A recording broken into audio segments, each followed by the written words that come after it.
Scientists went through a lot of work to discover what the atom was. The atom, made of protons, neutrons, and electrons, those little bits were discovered by tremendous work by scientists such as J.J. Thomson, Ernest Rutherford, and slowly, over time, they pieced together what the atom looks like.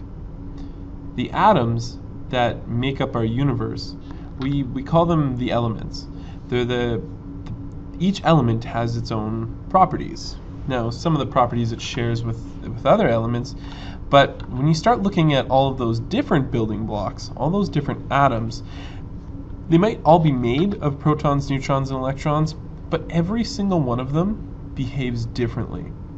So, more scientific work, particularly from a gentleman named Dmitri Mendeleev, slowly kind of started putting all the elements together and started looking for patterns within the within the elements, and eventually came up with what we call today the periodic table of elements. Lo and behold, here is Dmitri Mendeleev's first periodic table. He arranged this periodic table based on a couple of things. The first one being the atomic mass. He arranged all of the elements in a way where they have ascending order of atomic mass. So the atomic mass is how heavy the element is. So they did this in a unique little way, where they established that hydrogen, being the lightest of all the atoms, they gave that a unit of 1. Hydrogen has the atomic mass of 1. All of the other elements are simply multiples of hydrogen. So lithium, for example, has the approximate atomic mass of 7, because the same volume of hydrogen versus the same volume of lithium would be 7 times heavier. So they did that with all the elements. They came up with masses that each of these elements would have. Based on multiples of hydrogen, and they did this he arranged all the elements in ascending order. And then as he was arranging them in ascending order, he noticed something really unique that made the periodic table come together. He noticed that as he was ascending these elements, their properties started repeating. So, for example, with lithium, as he goes through lithium and then beryllium, boron, carbon, nitrogen, oxygen, fluorine, and then he gets to sodium, the next one, and he noticed that sodium and lithium have similar chemical properties. They actually matched up in a lot of ways. And then he looks over at magnesium and he's, whoa, this shares a lot of chemical properties with beryllium. So, and then as he went across the periodic table, as he kept ascending his elements, he kept noticing this repeating pattern. He would keep going, and then all of a sudden potassium would share some of the same properties as lithium and sodium. So he started another row, and he kept adding on these rows based on these elements that keep having similar properties. So that's how he developed the first periodic table.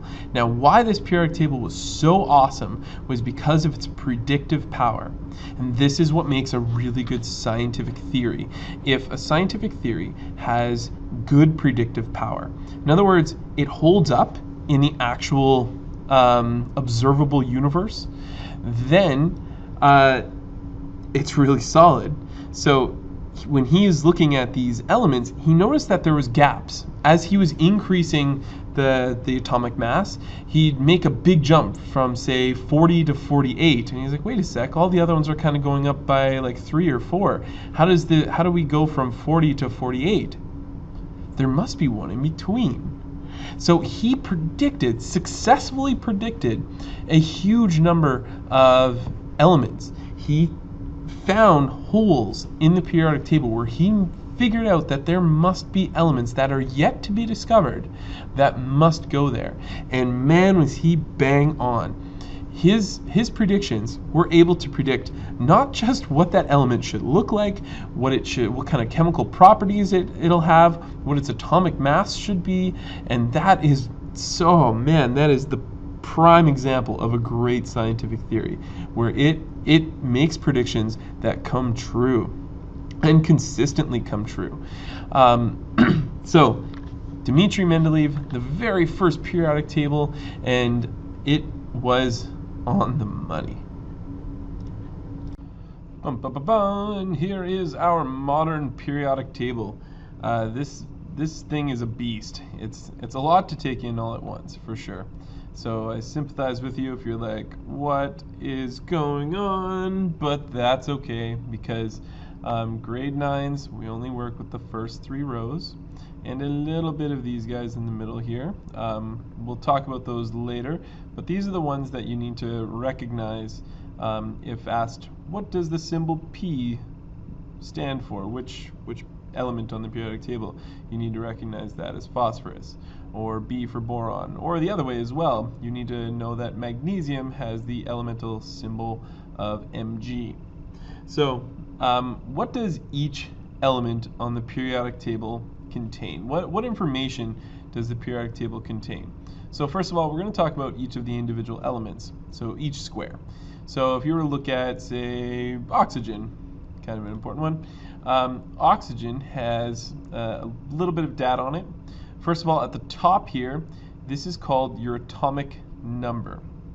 The atomic number is probably the most defining feature about that element. Some of these other things can change in certain ways, and we'll talk about that later, but the one thing that cannot change whatsoever is the protons.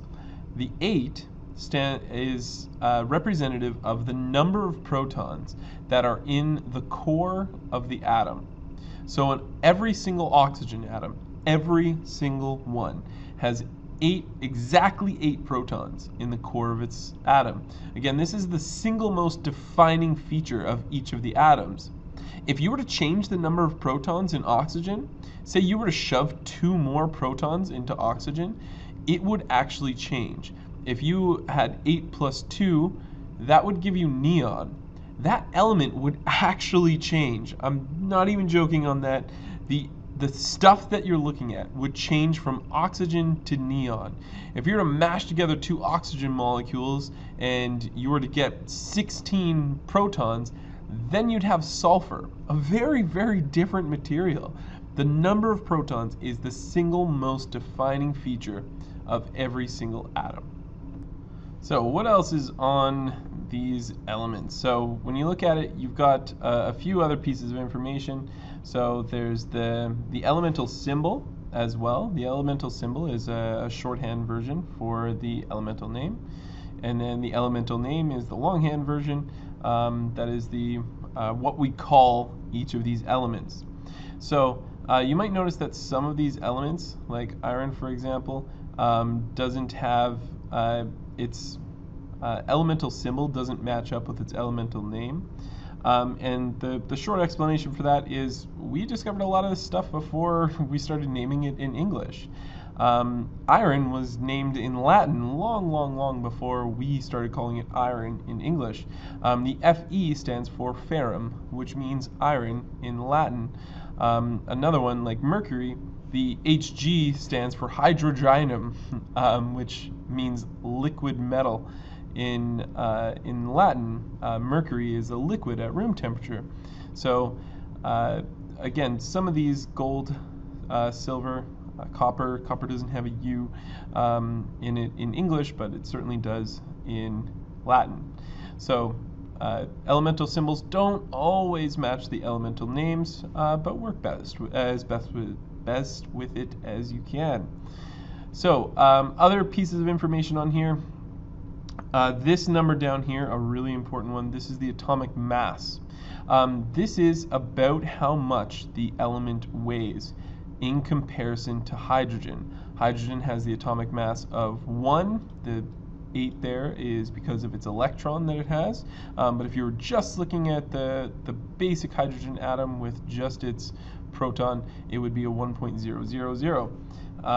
And you add in the electron, it's 1.008. So these are all multiples of hydrogen. So scandium is 44.955908 times heavier than hydrogen. It's all comparison back to hydrogen. So that's what the atomic mass is all about. Another piece of information that you need to get from each of these symbols on here, I actually can't show you on this periodic table because this is called the periodic table of elements, and there's another type of thing that we're going to work with called ions. An ion is a changed element. There's several different ways that we can change elements. One of them is to give it an electrical charge. So if you look over here, all of these get a positive electrical charge, and these ones here get a negative electrical charge under certain circumstances. A couple special ones that you need to know about: all of these group 1 elements have a +1 charge. All of the group 2 elements have a +2 charge.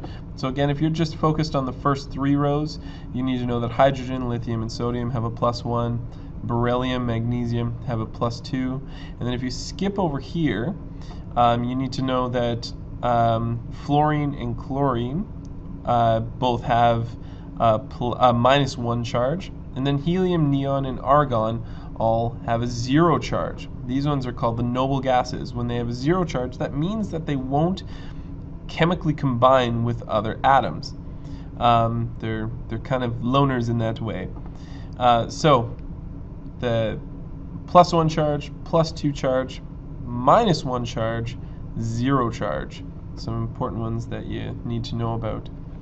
So all in all, we've learned a few things about each of the elements when you look at the periodic table. So first of all, you get from there, you get the atomic number, which is the single most defining feature of each atom, of each element. That tells you the number of protons. The number of protons specifically defines which element is which. So beryllium specifically has 4 protons in its core. So Be is the elemental symbol. This tells you this is a shorthand version of its name that we humans have given it. Beryllium is the longhand version of that. Finally, along the bottom of each element is the atomic mass. The atomic mass tells you the relative weight of each of the elements. And then one other piece of information that will be included on your periodic tables is also the elemental charge. You'll see the charge in the top right hand corner as well. This is kind of what you should expect your periodic tables to look like when you have them for, like, you'll be given these for tests and stuff. So it'll show the charge, it'll give you the atomic number, the elemental symbol, the elemental name, the atomic mass, and the ion charge. Those pieces of information on each one. So now that we've talked about what's kind of contained in each element, let's start breaking them into groups. So there's one grouping that we can look at is the metals versus the non-metals. The metals are typically the ones found on the left-hand side of the periodic table. There's this little group of elements called the metalloids that kind of separate the metals on the left-hand side from the non-metals on the right-hand side. So metals on the left, non-metals on the right. The metalloids separate them. It's kind of the staircase, it's often called, that separates the two of them. Metalloids are a special group. They kind of act like metals, they kind of act like non-metals. We're not really going to talk about them in particular, but what you do need to know about them is they under certain conditions, they can kind of act like one of these guys, and they can kind of act like one of these guys. So metals, what's special about them? Metals are your typical silvery color. They're shiny. They're good at conducting electricity. They're usually a solid at room temperature, mercury being one of the exceptions. Mercury is actually a liquid at room temperature, which is kind of fun to play with if you ever get the opportunity to play with it. It's pretty cool. The non-metals are like your oxygen, nitrogen, fluorine, lots of gases at room temperature. But not all nonmetals are gases. You've got carbon, phosphorus, sulfur, and selenium. These ones are all solids at room temperature. Bromine is liquid at room temperature. So you got this good mixture of states from nonmetals. They also are typically dull in color. They're not really all that shiny. They're poor conductors of electricity. So yeah, that's your metals, left-hand side of the periodic table. and nonmetals, right-hand side of the periodic table, separated by your metalloids. Next on deck to describe from our periodic table is our columns. There's different names that are given to the columns. They're sometimes called groups. They're sometimes called families. And you kind of have to be able to recognize either of those terms. So all of these, so for example, all of these elements here, they are part of the group 1 elements, family 1. All of these elements are part of group 2. They're family 2. The other way to look at it is the rows. So each row has a couple different names as well, unfortunately. These would be, they're called either periods or orbitals. So these are the first orbitals, or the first periods, or the first row, whatever you want to call it. Sorry, but here's the second row, the second orbital, the second period, again, whatever you want to call it. So again, you're responsible for these first 3 periods. You need to recognize the elemental symbol and the elemental name from the first 3 periods. Now, there are some other special groups that you definitely need to be aware of. You need to know what's special about Group 1, Group 2, Group 17, and Group 18. So, again, you need to be aware of row 1, 2, 3, and Group 1, 2, 17, 18. So, what's special about Group 1? They all have a +1 charge. That's one important fact. When you look at Group 1, they all have a +1 charge. They're called the alkali metals. They are the most reactive group of metals. They are strongly reactive. They love reacting with these group 17 elements, all of these ones that have a -1 charge. When you look at the group 17, they all have a -1 charge. These guys naturally love coming together with these, and they form some pretty quick, violent reactions. The group 2 elements, these are called the alkaline, not alkali. There's the alkali metals, and then there's the alkaline earth metals. That's group 2. They're also a fairly reactive group of elements. They like chemically reacting with other things. So very reactive, and then over here, your group 17, these are called your halogens. The halogens are your very reactive group of nonmetals. So remember, metals on the left, nonmetals on the right. Your alkali metals are your very reactive metals, and your halogens are your very reactive nonmetals. These ones have a +1 charge, these ones have a -1 charge, and then your noble gases, these ones, like I said before, they're special in that they have a 0 charge. They don't like to chemically react with anything. We've only been able to get a couple of them to chemically react under extreme conditions in a laboratory. And even then, most of those elements, most of those molecules that are formed are incredibly unstable. So we've only managed to create a handful of stable ones, particularly with xenon. But anyway, I digress. So special groups you need to know about: 1, 2, 17, 18. The rows that you need to be aware of are 1, 2, and 3. I know the periodic table is a little overwhelming when you first take it in, but trust me when I say we're going to do lots of exploration of it, and we're going to be using it for the rest of this unit. So you're going to get lots of exposure to it, and really keep in mind that what we really need to know is the first 3 rows, and then also a couple of special groups, group 1, 2, 17, 18. That's all for this video. Until next time.